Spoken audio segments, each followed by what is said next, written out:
Saudi আরবের মক্কায় পবিত্র হারাম শরীফে ৪৪তম আন্তর্জাতিক হিফজুল কোরআন প্রতিযোগিতা অনুষ্ঠিত হয়েছে। প্রতিযোগিতায় ১২৩টি দেশের মধ্যে ২ গ্রুপেই প্রথম স্থানে রয়েছে বাংলাদেশ।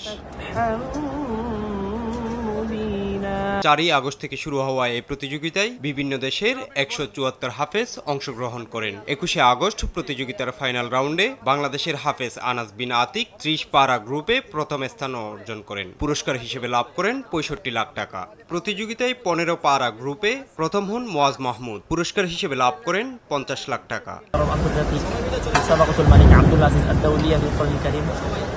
এই প্রতিযোগিতায় আল্লাহ তাআলা আমাকে ১২৩টি দেশের মধ্যে আমাকে প্রথম স্থান অধিকার ট্রফি দিয়েছেন। তার জন্য শুধু বাংলাদেশের দ্বারাটা যেন থেমে না থাকে আর কি।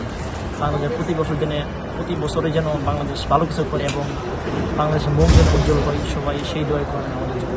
কোয়ালিটি সম্পন্ন আন্তর্জাতিক মানের still bar CSRM, committed for better still. ১২৩ দেশ থেকে অংশগ্রহণ করে, সেখানে সৌদি, কুয়েত, তারপরে হচ্ছে ইউরোপের দেখা যায় জার্মান, তারপরে USA, এরকম সব অনেক ১২৩ দেশ থেকে অংশগ্রহণ করে। সেখানে আল্লাহ রাব্বুল আলামিন অশেষ মেহেরবানিতে আলহামদুলিল্লাহ আল্লাহ ১ নম্বর হওয়ার তৌফিক দিয়েছেন।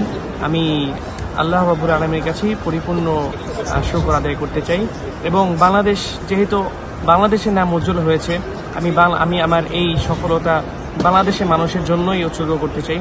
বাংলাদেশের মানুষের দোয়া কামনা করি এবং আল্লাহ রাব্বুল আলামিন যেন যেভাবে আলহামদুলিল্লাহ হিফজ নিয়ে একটা কিছু আল্লাহ রাব্বুল আলামিন সফলতা দান করেছেন, আলহামদুলিল্লাহ আল্লাহ যেন আমাকে মাকবুল তার দিনের খাদিম হিসেবে কবুল করেন।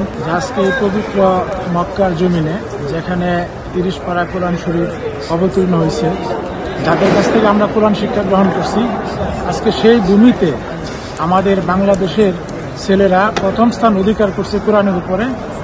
এটা আল্লাহ তাআলার কাছে অনেক বেশি শুকরিয়া, আমাদের দেশবাসীর জন্য গর্বের। পুরস্কার বিতরণী অনুষ্ঠানে উপস্থিত ছিলেন মক্কার ডেপুটি গভর্নর আল সাউদ বিন মিশাল বিন আব্দুল আজিজ আল সাউদ, দেশটির ধর্মমন্ত্রী শেখ ডাক্তার আব্দুল লতিফ বিন আব্দুল আজিজ আল শেখ, কাবা শরীফের ইমাম ডাক্তার আব্দুর রহমান আল সুদাইস, শেখ মাহের আল মোজাক্কেলি, শেখ আব্দুল্লাহ আবাদ আল জুহানি, শেখ তাওসারি সহ আরও অনেকে। ইমরান হোসেন, RTV।